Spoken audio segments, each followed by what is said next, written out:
Então, gente querida, vamos lá, né? Mais um módulo do nosso curso autoinstrucional, né? Participação social no SUS, a atuação dos conselhos de saúde. Este é o módulo 2, né? Democracia e participação social, o papel dos conselhos e das pessoas conselheiras de saúde. E eu venho trazer um pouquinho, né? Quem sou eu, né? Eu sou Priscila Viegas, sou terapeuta ocupacional e técnica de enfermagem, né? Fiz especialização na modalidade de residência multiprofissional de saúde mental na UPE, sou mestre em direitos humanos, sou doutoranda, né, em inovação terapêutica, já doutora, assessora de participação social e diversidade do Ministério da Saúde, né? Estou como docente na Unifacol, em Vitória de Santo Antão, aqui em Pernambuco. Fui da mesa diretora do Conselho Nacional de Saúde na gestão 2018-2021. Estou na coordenação do Eixo Educação na Saúde da Associação Rede Unida e da Comissão Mista de Direitos Humanos do CREFIT 1 e estou como conselheira estadual de saúde de Pernambuco. Né? Sou uma mulher branca, né, de olhos castanhos, cabelos castanhos, com as pontas azuis, né, entre azul e roxo, que eu fico mudando um pouquinho, né, ele está um pouco indefinido. Né? Uso óculos, né, também, né, com um detalhezinho em roxo, né, porque o roxo eu adoro, né? Então também estou usando esse óculos aí em detalhe roxo, né? Estou usando brincos dourados, né, feito de capim dourado, né, um colazinho prateado de lua, né? E estou com um vestidinho marrom, né? E é um prazer estar aqui com vocês, estar falando um pouquinho, né, desse módulo da temática que eu adoro falar, né? Tenho muita incidência, militância, né, no controle social, na participação social e popular, né? Então é um prazer estar com vocês aqui, né, podendo mediar esse módulo, né? Então vamos embora. Para começar um pouquinho, né, para começo de história, né, vamos discutir um pouquinho o que é democracia, ou como eu gosto de falar, né, seguindo um pouco a historiadora Virginia Fontes, né, as liberdades democráticas, né, que eu gosto mais desse conceito, né, mas a gente vai conversar um pouquinho sobre isso, né. Acho que é importante colocar, né, partindo da perspectiva, né, como pessoas que participam de espaços como conselhos de saúde, conselhos de políticas públicas no geral, né, que a perspectiva da democracia ela sempre foi uma aspiração coletiva.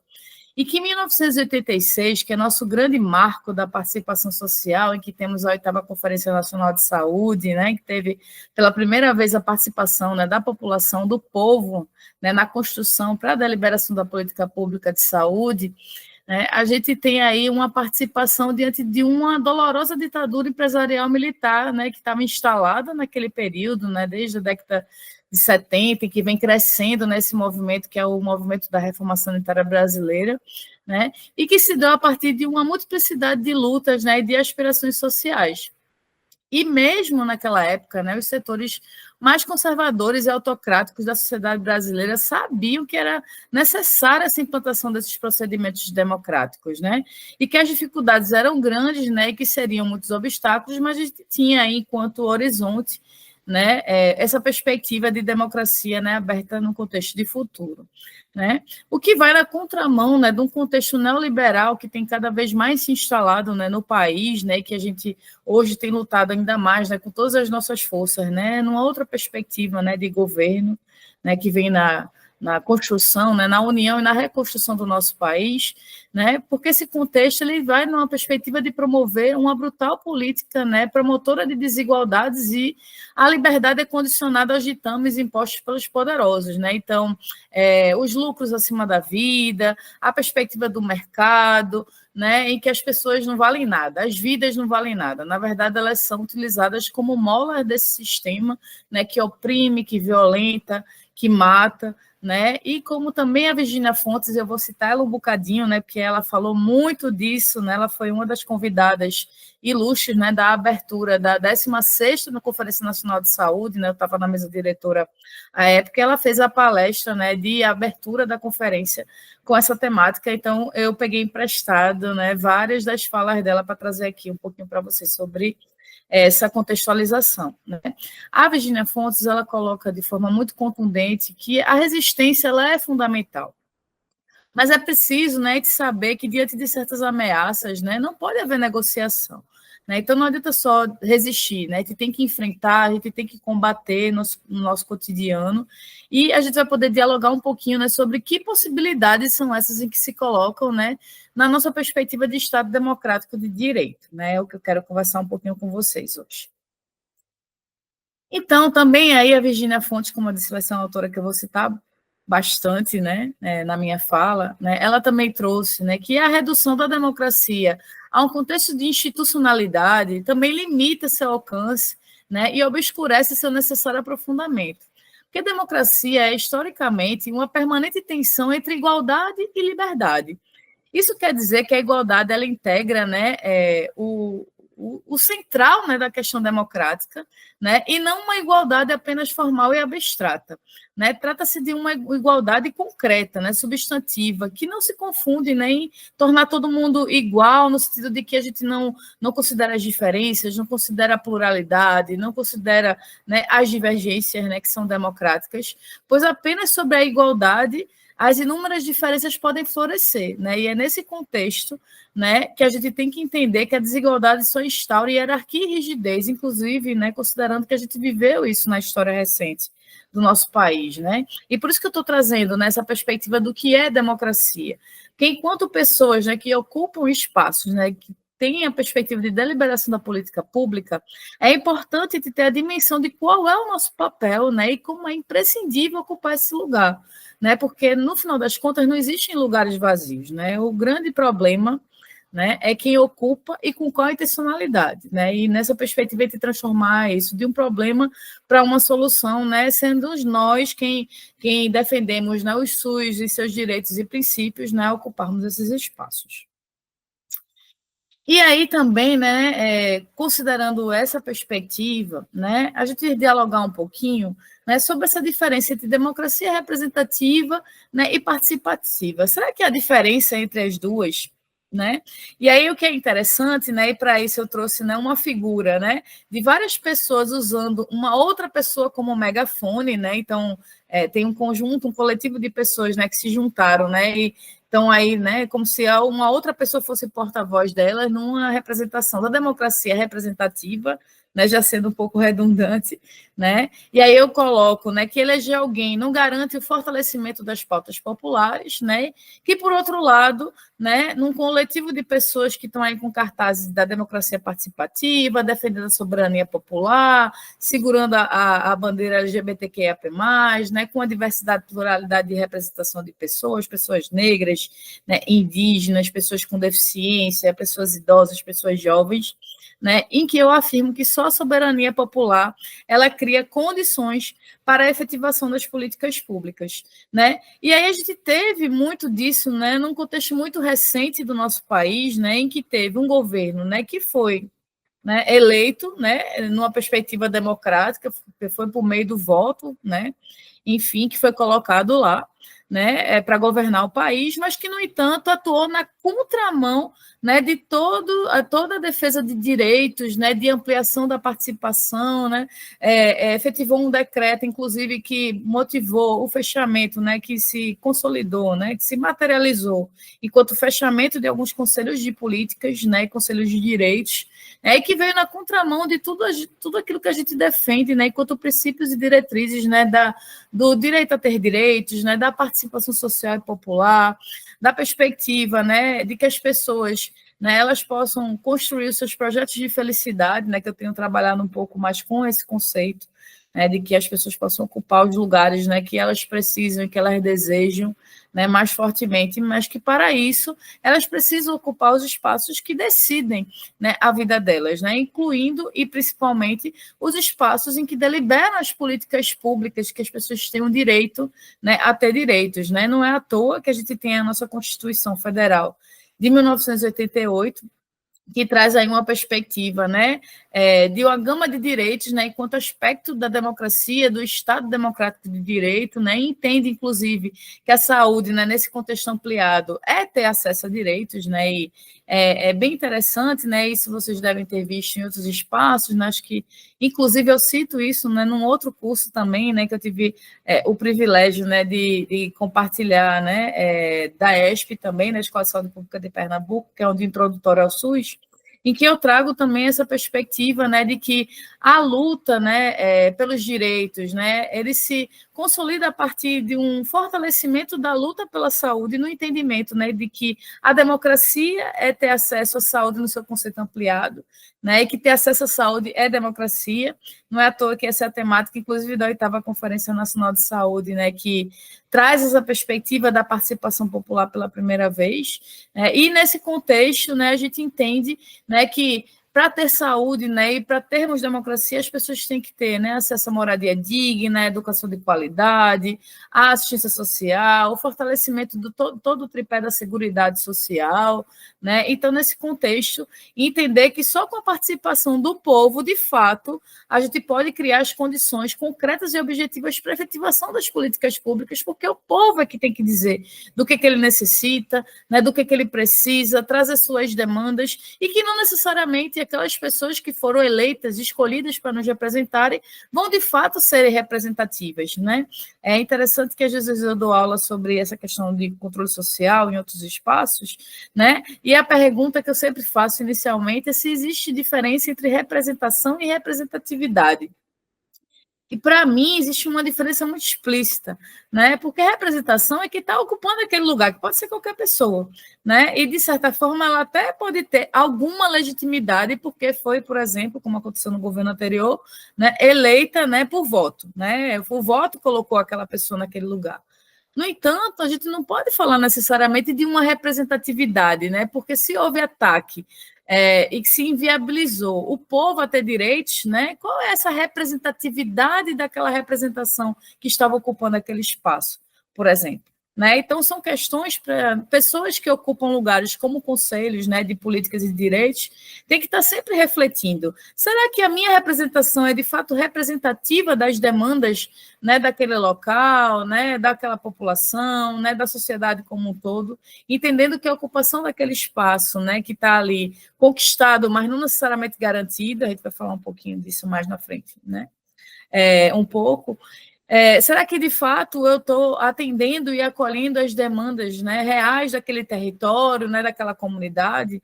Então, é por isso que é importante refletir sobre que perspectiva de democracia é essa que a gente tem defendido, que perspectiva de democracia é essa que a gente tem, né, vigente no país, e nessa perspectiva também, né, a gente refletir enquanto pessoas, né, porque eu também como conselheira, que ocupo esses espaços de conselhos, né, se de fato eu estou representando, né, sendo representativa, né, daquela localidade, né, como conselheira estadual de saúde de Pernambuco, por exemplo. Será que eu estou a par, estou demandando de fato para o conselho atuar em prol das demandas reais e concretas do território Pernambuco? Né? Então, são questões para a gente refletir, né, cotidianamente quando estamos em espaços, né, de representação, como conselhos de políticas e de direitos. E aí, na sequência, né, eu trago, né, uma outra problematização. Né? A participação popular no Brasil, sim, foi uma conquista, né? Uma conquista, está escrita na nossa Constituição, né, diz que tem que ter participação da comunidade, está escrito, está legitimado, mas será que está efetivo e concretamente, né, garantido? Né? O que a gente entende como garantido? Né? Nessa perspectiva, compartilhando com vocês a minha leitura, né, da garantia de direitos, é quando ela de fato se concretiza. Será que a gente tem conseguido concretizar no cotidiano dos nossos territórios e das nossas comunidades, né, os direitos que estão escritos na Constituição? Isso nos traz, né, vários desafios, né, enquanto pessoas que ocupam esses lugares nos conselhos, né, do nosso papel, né, para a garantia desses direitos que foram efetivamente conquistados. Né? Por isso que eu sempre afirmo que temos direitos conquistados, mas ainda não concreta e efetivamente garantidos. Né? E aí eu coloco uma linha histórica, né? Trago, né, para vocês, né, que sim, temos na nossa Constituição de 1988, né, a coexistência, né, das democracias, tanto representativa como participativa, né, representativa, né, que vem aí por meio do voto popular, do voto direto, né, do que é chamado de sufrágio universal, que é essa coisa do voto, né, como a da participativa, que temos aí dentro das nossas normas constitucionais várias possibilidades de atuação. Né? E aí isso nos remete a uma pergunta: será que, de fato, a democracia que a gente tem no Brasil é uma democracia que é o poder do povo, pelo povo, para o povo? Isso tem se concretizado no nosso cotidiano?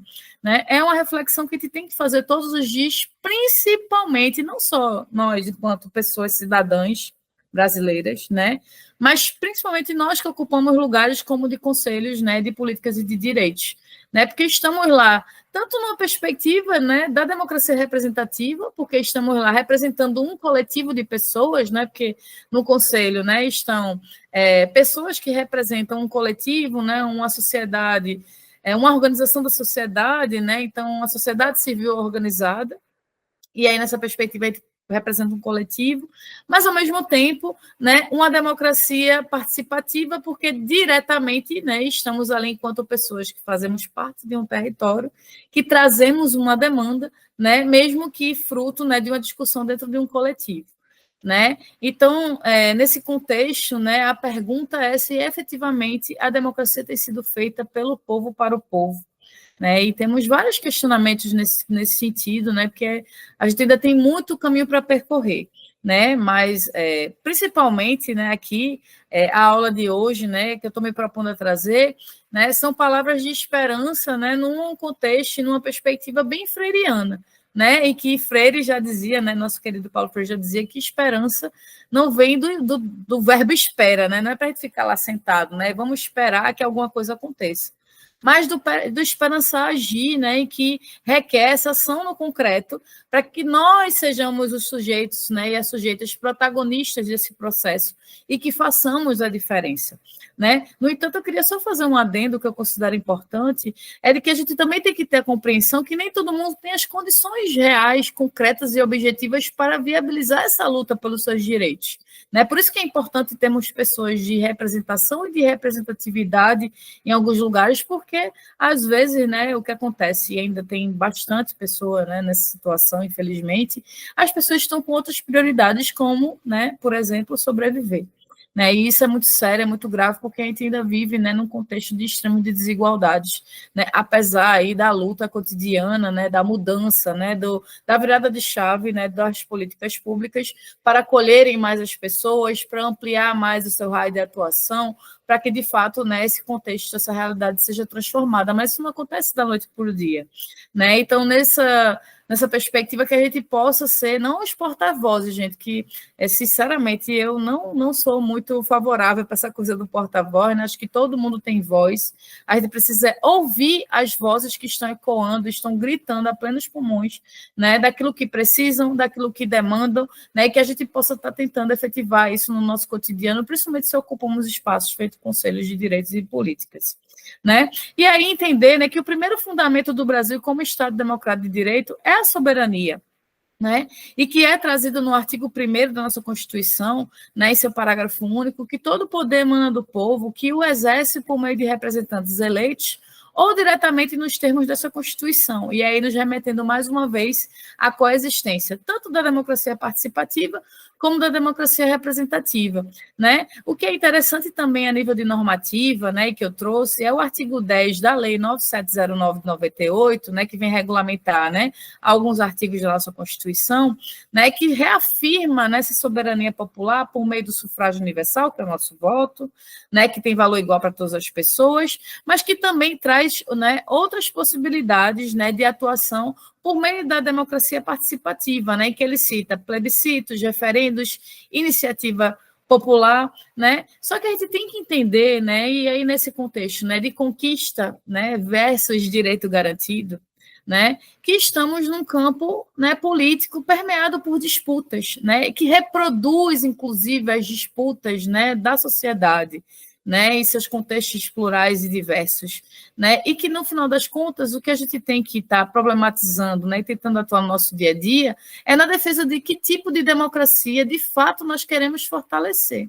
Né? E aí, nesse contexto, né, que a gente fortaleza cada vez mais a que preza pela soberania popular, a que preza pela democracia participativa, a que de fato concretize o poder do povo, pelo povo, para o povo.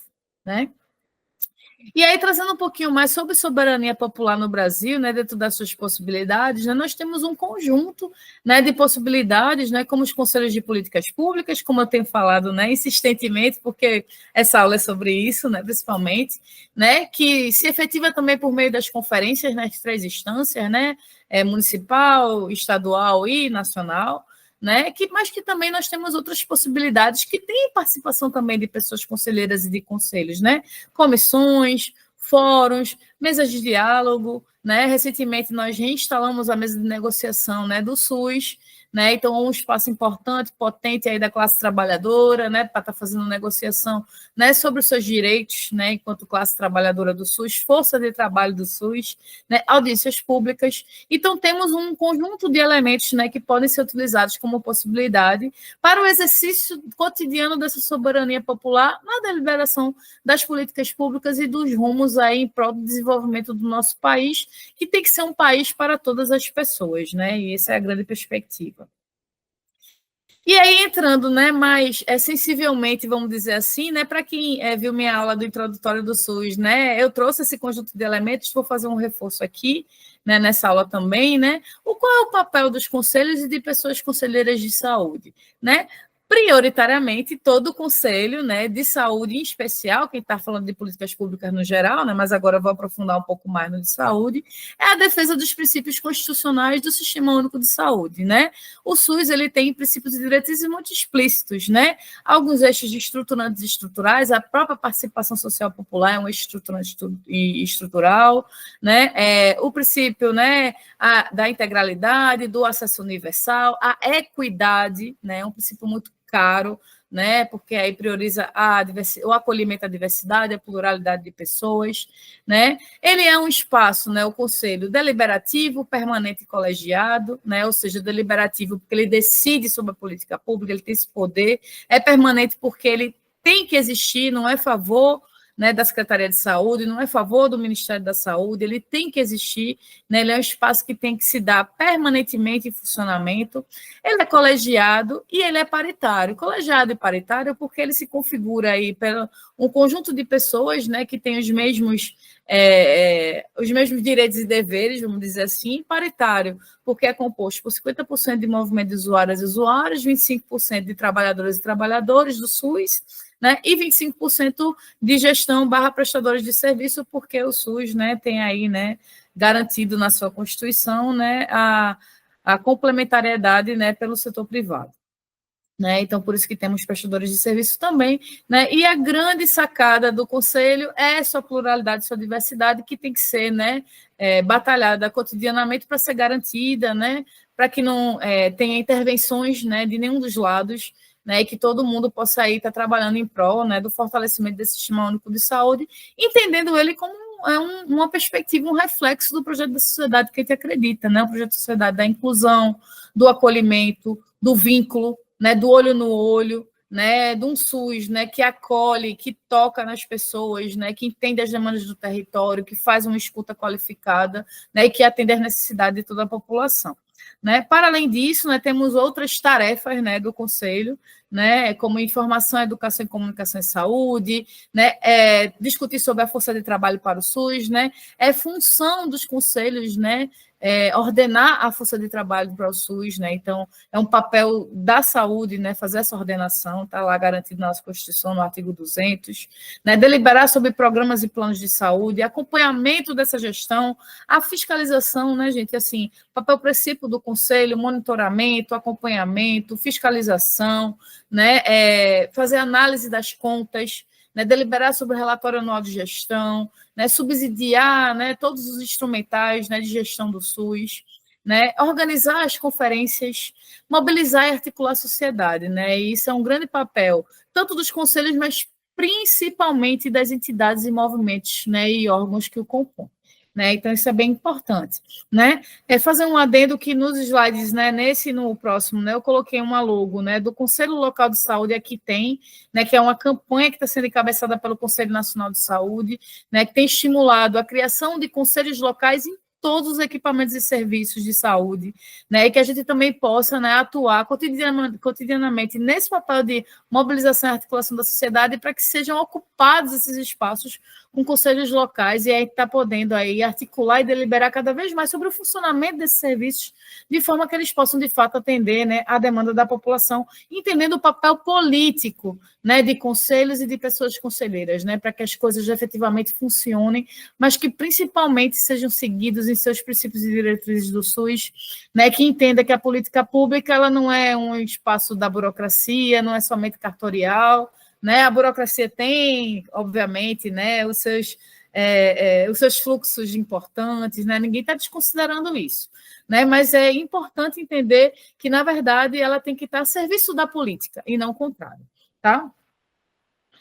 E aí, falando ainda um pouquinho sobre o papel, né, de pessoas conselheiras de saúde, né, é bem importante, né, aí eu falei de função precípua, né, de acompanhar se a aplicação dos recursos está sendo feita para atender a necessidade da população, fiscalizar essa movimentação, né, de todos os recursos repassados, verificar essa coerência entre as informações prestadas pela gestão e por quem realizou o repasse, conhecer como esses recursos são movimentados e analisar se os recursos estão sendo aplicados conforme estabelecido não só no plano de saúde, mas demais instrumentais, né, da gestão, né, do SUS, né? Então, esse é um papel de toda e qualquer pessoa conselheira de saúde, tem que entender, né, desses fluxos, entender como é que funciona, entender como é que está sendo aplicado esse recurso, discutir, incidir, deliberar sobre isso, né? Então, contribuir ativamente para que, de fato, os recursos da saúde, né, vão para atendimento às demandas da população daquele território. Né, isso é muito importante, né, é muito potente, não é à toa, né, que a gente também tem espaços dentro do Conselho, né, de comissões, né, de educação permanente para o controle social, né, a do Conselho Nacional de Saúde é bem ativa, a do Conselho Estadual de Saúde de Pernambuco também é bem ativa, né, e nessa perspectiva a gente fica o tempo todo, né, nesse círculo aí, né, de construção, né, de entendimento, né, se entendendo enquanto pessoa conselheira, qual é o papel desse conselho, como a gente pode estar incidido cotidianamente, né, entendendo que o que é papel do técnico é papel do técnico, papel do conselheiro é papel do conselheiro. Não necessariamente eu tenho que ser economista para ser, né, uma pessoa conselheira de saúde, né, mas, né, eu tenho que entender de como o recurso tem que estar sendo aplicado e que demanda ele tem que estar atendendo. Né? Então, esse mapeamento e diagnóstico do território, né? Entender que políticas são essas, né, que estão aí, né, para serem aplicadas a partir dessas demandas, né? Fazer essas leituras é papel de toda pessoa conselheira, né? E vou reforçar aqui, né, dentro do seu papel eminentemente político, né, de atuação política, para que a política de fato se concretize aí, né, enquanto deliberação de atendimento à demanda, mas principalmente na construção dos projetos de felicidade das pessoas, né, que se tornem pessoas cada vez mais empoderadas, cada vez mais autônomas, né, cada vez mais, né, possam estar vivendo a vida do jeito que elas querem, né, do jeito que elas desejam, do jeito que elas precisam, né, para isso que tem que existir políticas públicas. Só que, né, eu acho que falando não somente dessa questão, né, do papel, né, em si, né, do papel precípio, do papel que está escrito na lei, na normativa, né, eu quis trazer um pouquinho mais de Paulo Freire, né, porque ele nos ensinou que toda manhã ele se cria no ontem através do hoje, né, então a gente tem que saber o que nós fomos para saber o que seremos. Então, nesse contexto, é imprescindível que pessoas conselheiras de saúde se entendam como sujeitas no mundo, né, e que precisam estar atuando cotidianamente para a transformação da realidade, no enfrentamento das desigualdades, contra todas as formas de opressões e de violências, né, e que não pode ficar alheio a essas situações que eu coloco aqui agora. Né? Então, eu trouxe uma figura, né, de pessoas, né, e crianças catando lixo, né, tentando aí resgatar, né, resto de comida, né, alguns materiais em que elas possam estar usando no seu dia a dia. Né? Além disso, também trouxe uma figura, né, de um macaquinho que tem um filhotinho nos braços, né, quando teve aquelas queimadas, né, no Brasil, né, de forma muito ampla, né, e que num contexto de crime, inclusive, né, de queimadas criminosas, né, e que extinguiram aí várias espécies, né, de animais, né, a nossa fauna, a nossa flora, né, e um macaquinho chorando, né, com seu filhotinho nos braços. Além disso, também, né, o contexto gravíssimo da pandemia, né, em que várias pessoas, né, morreram, né, por falta de ação, inclusive, do governo federal à época, né, em que houve aí, né, uma negação da ciência, uma negação, né, das políticas públicas, uma negação das pessoas terem direito a ter direitos, né, e que isso não possa mais se repetir, né, que efetivamente a gente tenha aprendido essa lição.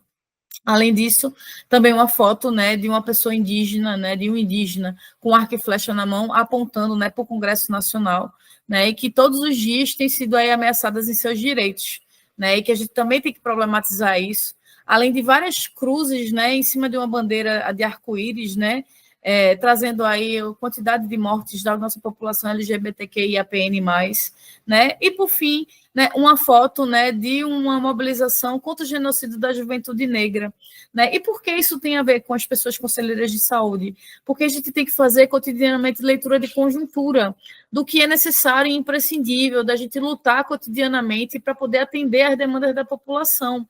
Não tem como a gente pensar num contexto de acesso, né, de direito a ter direitos, né, numa conjuntura de extremos de desigualdades. Então, também temos que nos preocupar e lutar contra isso cotidianamente, né? Temos que estar preocupados com isso, temos que fazer análise de conjuntura, né, nos nossos plenários, né, de conselhos, considerar isso na hora de fazer a discussão do uso do recurso público, né, que atendam essas demandas, entender que o ataque, né, à democracia é o ataque também à saúde, né, não tem como ter saúde sem democracia, o ataque aos direitos também é ataque à saúde, né, pessoas passando fome é ataque à saúde, né, a destruição da nossa fauna e flora é ataque à saúde, né, o genocídio da população negra, quilombola, ribeirinha, indígena, LGBTQIA+, né, a falta de direitos, né, de acesso a ter direitos das pessoas com deficiência, né, das pessoas idosas, né, a morte da nossa juventude, enfim, né, todas essas questões são questões que pessoas conselheiras de saúde têm que se apropriar,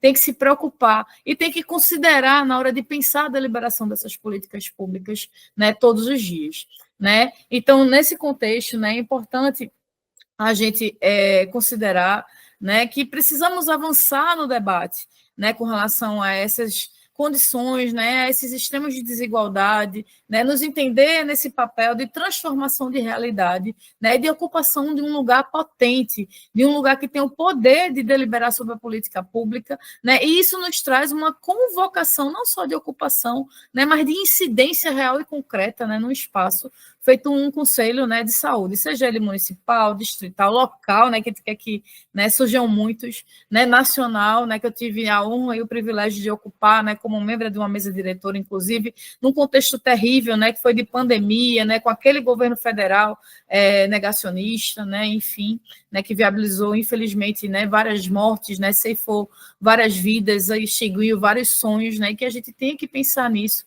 né, e como a gente vai atuar para o futuro para que coisas como essa não aconteçam, né, para que a gente mitigue cada vez mais essas situações, né, e isso é um chamamento, né, um dever ético cidadão, né, de toda pessoa conselheira, né, que ocupa um lugar, principalmente pessoas conselheiras de saúde, né. E aí, né, trazendo um pouquinho, né, mais uma vez, da maravilhosa Virgínia Fontes, né, já indo um pouquinho, né, para os finalmente, né, trazendo mais uma vez, né, porque a gente tem que entender o nosso papel, né, na garantia das liberdades democráticas enquanto pessoas conselheiras de saúde, né, ela traz de forma muito contundente que a democracia ela não é voto, ela é conquista popular de luta de classes. A gente tem que se entender, né, enquanto parte da classe trabalhadora, da classe popular. Né? A redução da democracia institucional limita seu alcance e obscurece seu necessário aprofundamento. Democracia é, historicamente, uma permanente tensão entre igualdade e liberdade. Isso quer dizer que a igualdade integra o âmago da questão democrática, e não uma igualdade apenas formal e abstrata. Trata-se da igualdade substantiva, que não se confunde com homogeneização, pois apenas sob a igualdade as inúmeras diferenças podem florescer. A desigualdade só instaura hierarquia e rigidez. Virgínia Fontes, que eu trago novamente para que a gente repita, né? Isso é quase um mantra, gente. Democracia é conquista popular de luta de classes. Que a gente não esqueça de que classe a gente faz parte. Né? Nós fazemos parte da classe trabalhadora, né? Que nós fortaleçamos cada vez mais a soberania popular, né? Que o poder, de fato, emana do povo, né, emane do povo, para o povo, pelo povo, né, de fato e concreto, e que a gente se entenda nesse lugar, né, do Conselho de Saúde, né, num lugar de transformação de realidades, de deliberação da política pública, para que todas as pessoas possam estar construindo seus projetos de felicidade. Né? Foi um prazer estar com vocês aqui, que a gente possa seguir aí com força, coragem e ternura. Forte abraços, né? Foi um grande prazer estar nesse módulo com vocês.